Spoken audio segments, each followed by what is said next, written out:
Hello, I am Renu. आज की video का टॉपिक है सिंपल इंटरेस्ट यानी कि साधारण ब्याज। आज की वीडियो में मैं आपको समझाऊंगी कि सिंपल इंटरेस्ट क्या होता है, सिंपल इंटरेस्ट को कैसे कैलकुलेट करते हैं। तो सिंपल इंटरेस्ट समझने से पहले हमें समझना होगा इंटरेस्ट। इंटरेस्ट का हिंदी मीनिंग होता है ब्याज। ब्याज क्या होता है? जब हम किसी व्यक्ति को कुछ पैसे उधार देते हैं तो हम उस व्यक्ति से उन पैसों का यूज करने के बदले में कुछ एक्स्ट्रा पैसे लेते हैं। वो पैसे जो हमने दिए हैं वो तो हम लेते हैं, प्लस कुछ एक्स्ट्रा पैसे हम उससे लेते हैं। ये जो हम एक्स्ट्रा पैसे लेते हैं उसी को हम ब्याज कहते हैं। ट्रस्ट दो टाइप्स के होते हैं। First type simple interest and second type है कंपाउंड इंटरेस्ट। की वीडियो में हम केवल सिंपल इंटरेस्ट के बारे में बात करेंगे।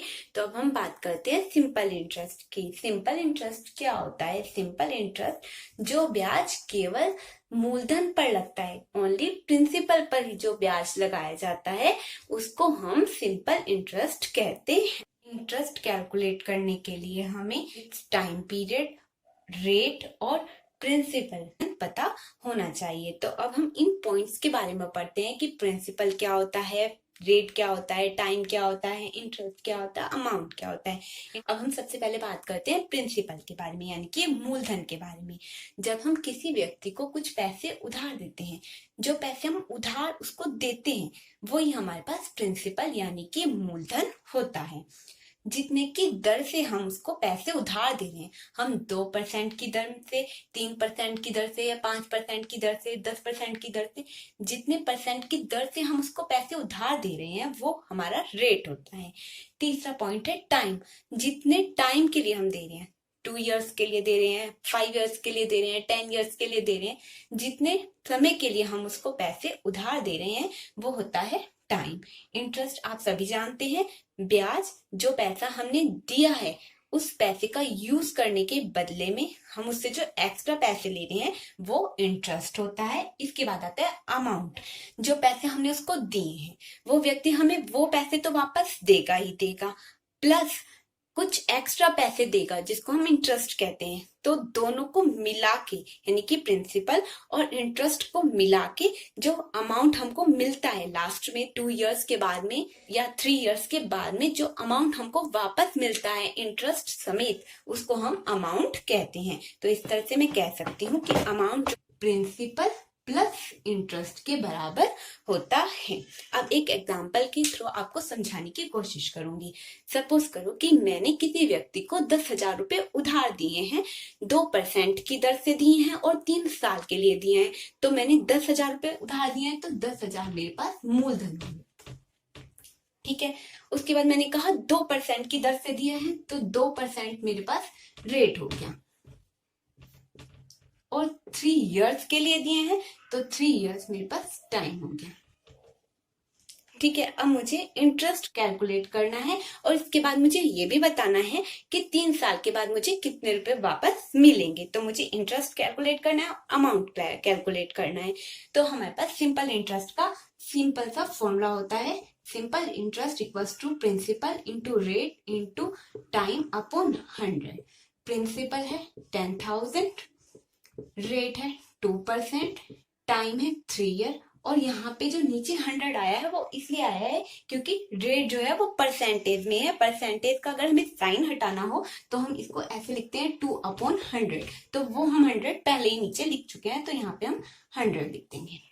2 0 से 2 0 कैंसिल, 2 3 का 6 की 100 में मल्टीप्लाई करेंगे तो 600 मीन्स मुझे 3 साल के बाद 600 रुपए तो ब्याज मिलेगी और अमाउंट जो वापस मिलेगा वो मुझे मिलेगा 10,000 जो मैंने दिए थे प्लस 600 जो कि मुझे ब्याज मिली। तो कुल मिलाकर 10,600 रुपए मुझे वापस मिलेंगे। अब हम सिंपल इंटरेस्ट के ही कुछ और फॉर्मूले बना लेते हैं। Simple interest equals to P into R into T upon 100।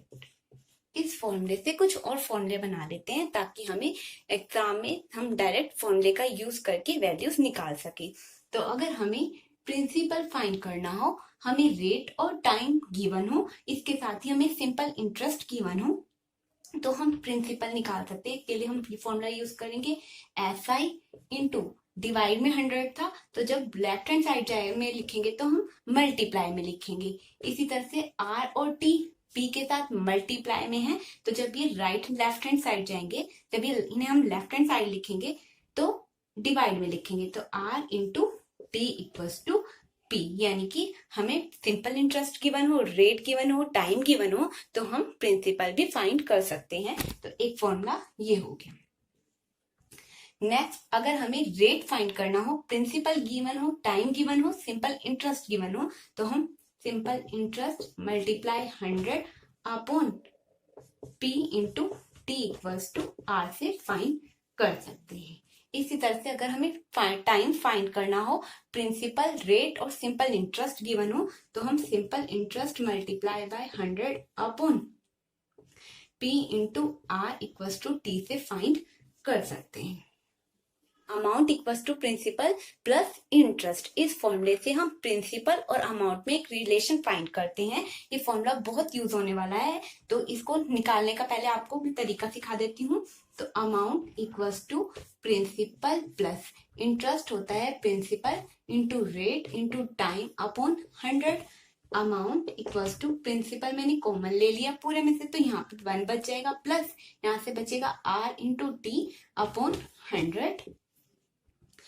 P को मैं A के अपॉन में लिखूंगी, तो A equals to A upon P को मैं राइट हैंड साइड में लेके P को मैं लेफ्ट हैंड साइड में लेके जाऊंगी तो A के अपॉन में आ जाएगा, A upon P equals to 1 plus R into D upon 100। इस फॉर्मूले का यूज हम तब करेंगे जब हमें A, P, R या T में से कोई 3 चीज गिवन होंगी। अब इसके बाद हम सिंपल इंटरेस्ट से रिलेटेड कुछ क्वेश्चंस करेंगे, जिससे आपको सिंपल इंटरेस्ट अच्छे से समझ में आ जाए। राकेश 8,750 रुपए को 7% वार्षिक ब्याज की दर से उधार देता है। राकेश 8,750 रुपए उधार देता है, इसलिए 8,750 रुपए जो है वो मूलधन होगा।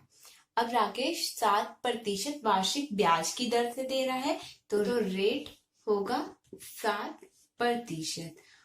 3 वर्ष का साधारण ब्याज फाइंड करना है हमें, तो टाइम होगा 3 इयर्स। अब हमें इंटरेस्ट फाइंड करना है, तो सिंपल इंटरेस्ट का फॉर्मूला होता है P into R into T upon 100। P की वैल्यू है 8,750, R की वैल्यू है 7, टाइम T की वैल्यू है 3 अपॉन 100। 0 से 0 कैंसिल, 5 2 ज़ा 10, 5 1 ज़ा 5, 5 7 ज़ा 35, 5 5 ज़ा 25, 175 मल्टीप्लाई 7 3 ज़ा 21 अपॉन 2।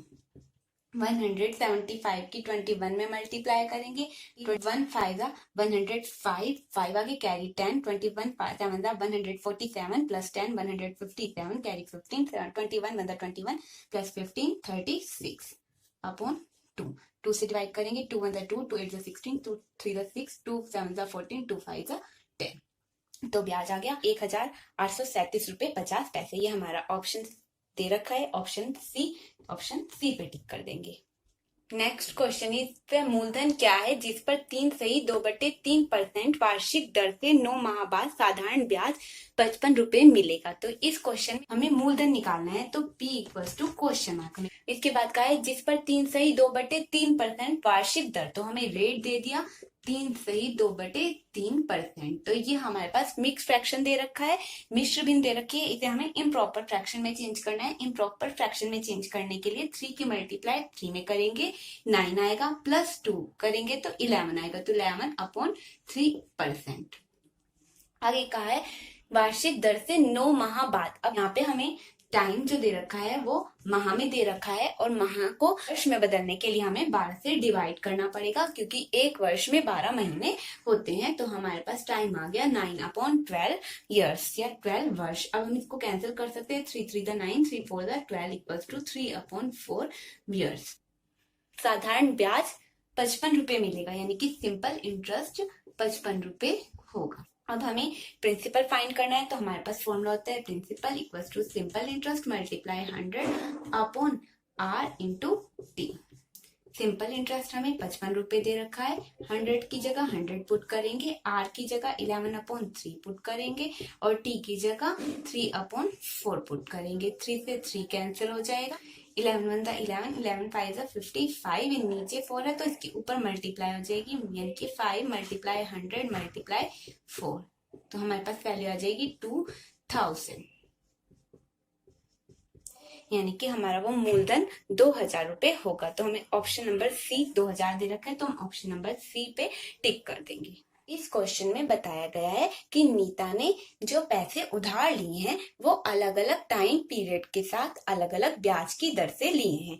पहले 3 वर्षों के लिए उसने 6% की दर से पैसे उधार लिए हैं, फिर अगले 5 वर्षों के लिए उसने 9% की दर से पैसे उधार लिए हैं, और इसके बाद उसने 8 वर्ष से ज्यादा के लिए, जितने टाइम के लिए भी उसने पैसे उधार लिए हैं, वो 13% की दर से लिए हैं, और उसने 11 वर्ष के पश्चात 8,160 रुपए ब्याज दिया, यानी कि टोटल टाइम जो उसने पैसा यूज किया उधार लिया हुआ वो 11 वर्ष था, और उसमें से 3 साल के लिए तो उसने 6% की दर से पैसा उधार लिया, 5 वर्ष के लिए उसने 9% की दर से उधार लिया, और बाकी जो बच गए, यानी कि बाकी 11 में से हम 8 को माइनस करें तो 3 इयर्स बच गए। 3 इयर्स के लिए उसने जो पैसा उधार लिया वो 13% की दर से उधार लिया। अब हमें ये बताना है कि उसने कुल मिला के कितना पैसा उधार लिया था। हमें दे रखा है कि उसने 8,160 रुपए ब्याज दिया, तो पहले हमें मूलधन नहीं पता तो हम मूलधन पी की जगह पी लिखेंगे। 3 वर्ष के लिए उसने 6% की दर से लिया था, 5 वर्ष के लिए उसने 9% की दर से लिया था, और बाकी जो 3 वर्ष बच गए थे उसके लिए उसने 13% की दर से पैसा उधार लिया था, और कुल मिला के उसने 8,160 रुपए ब्याज के भरे। 3 6 18p upon 100 plus 5 9 45p upon 100 plus 13 3 39p upon 100 is equal to 8,160। अब हम इसको सबको प्लस करेंगे तो 102p upon 100 equals to 8,160। p की वैल्यू अगर हम निकालेंगे तो 100 डिवाइड में, तो जब राइट हैंड साइड में जाएगा तो मल्टीप्लाई में जाएगा, और 102 p के साथ मल्टीप्लाई में है, राइट हैंड साइड में जाएगा तो डिवाइड में जाएगा। 102 1 102, 102 8 816, 0 की 0 आ जाएगी, दोनों की मल्टीप्लाई करेंगे, यानी कि 80 की मल्टीप्लाई 100 में करेंगे तो 8,000 रुपीज आ जाएगा। तो नीता ने कुल मिला के 8,000 रुपए उधार लिए थे, जिसका ब्याज 8,160 रुपए बना। नेक्स्ट क्वेश्चन इज, एक साधारण ब्याज की दर से कोई धनराशि, तो हमें यहाँ पे वो मूलधन नहीं पता तो मूलधन की जगह हम पी लिखेंगे। फिर उन्होंने कहा है 2 वर्ष के लिए निवेशित की गई है, तो ठीक है 2 लिख दिया। आगे कहा है यदि इसे 1% अधिक दर पर निवेशित किया गया होता, तो यानी कि यहाँ पे हमें दर भी नहीं पता है तो हमने क्या दर मान लिया आर। अब उन्होंने कहा है अगर 1% अधिक दर पर निवेशित किया गया होता तो R+1 हो जाएगा अपॉन 100।